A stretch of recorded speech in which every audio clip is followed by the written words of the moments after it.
Hi everyone, welcome!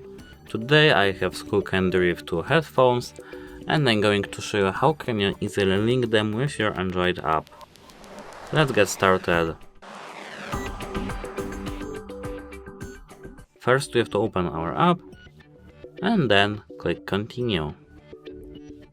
Now we have to scroll to the left,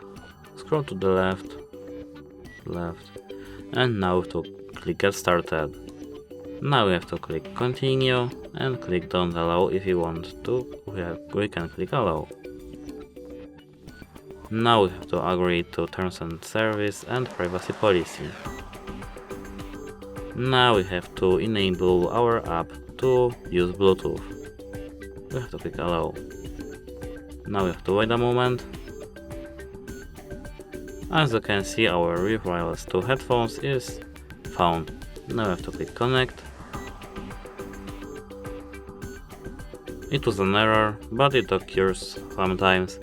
But it works now. That's it, hope it helps you. Goodbye.